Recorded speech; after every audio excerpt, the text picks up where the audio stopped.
L'ENA, une école prestigieuse. Le passeport diplomatique, un privilège.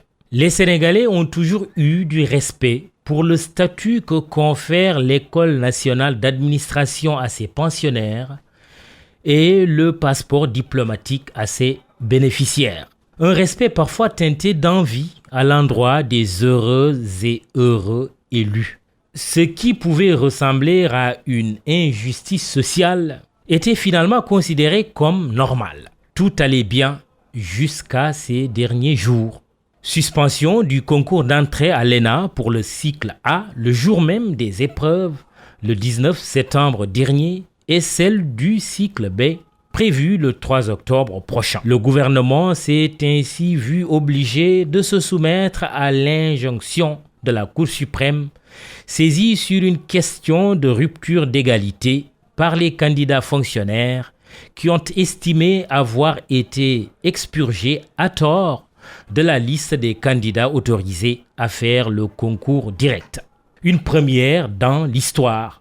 Les plaignants ne l'ont pas digéré et la Cour suprême leur a donné raison.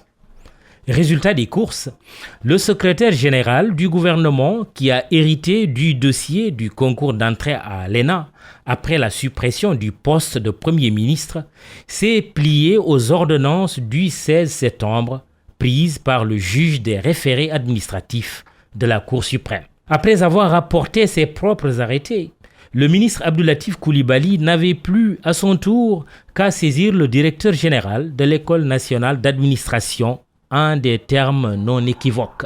Les épreuves du concours direct A sont suspendues jusqu'à nouvel ordre. Cette mini-crise dans l'organisation du concours d'entrée à l'école d'élite qu'est l'ENA doit être saisie comme une opportunité. Quand c'est le pays qui a inventé un tel système d'élitisme décide de rayer le terme énarque de son vocabulaire, le pays qui l'a singé ne doit pas attendre longtemps pour réformer le sien, à défaut de l'abandonner.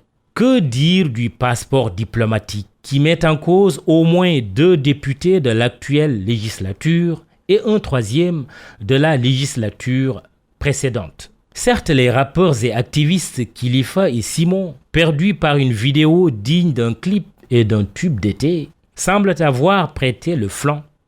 Il reste néanmoins que dans ce scandale présumé, le comportement des parlementaires Mamadou Sall, Boubacar Biaye et Sadio Dansokho ternit l'honneur de ceux qui se prévalent du titre honorable député.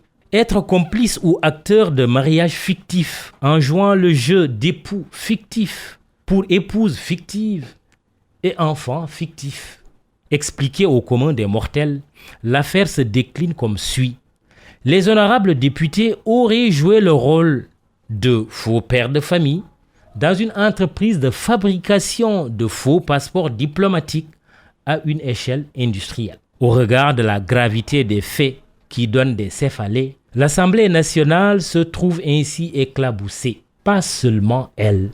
L'exécutif qui délivre le passeport diplomatique se voit également interpellé jusqu'au niveau le plus élevé. La raison est simple. Le document de voyage tant recherché ne porte pas la signature de n'importe qui. Vrai que le temps de la justice n'est pas le temps de l'opinion. Mais vrai aussi que plus vite Dame Justice à la démarche altière hâtera le pas, mieux ça sera. Le monde diplomatique nous regarde avec nos passeports diplomatiques délivrés comme des cornets de cacahuètes. Combien de fois avons-nous été témoins de mésaventures de ministres et autres hauts fonctionnaires sénégalais avec leurs passeports diplomatiques lors de contrôles de routine par la police des frontières à l'étranger? C'est en pleine affaire de trafic de passeports diplomatiques qu'est sortie cette autre affaire de trafic de faux billets. Une vidéo diffusée en Mondovision montre le député démissionnaire Bougazeli avouant son forfait et tentant de corrompre les gendarmes enquêteurs au moment de son arrestation. L'ex-parlementaire est bénéficiaire d'une liberté provisoire qui perdure alors qu'il reste inculpé pour des faits gravissimes. Il y a mal donne quelque part.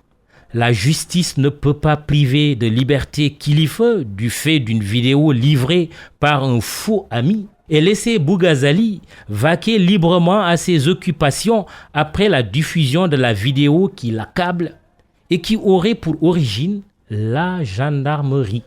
Disons-le, cette méthode de délation, il faut en parler. Le procédé est ignoble pour dire le moins, même vis-à-vis de son pire ennemi et du pire des délinquants.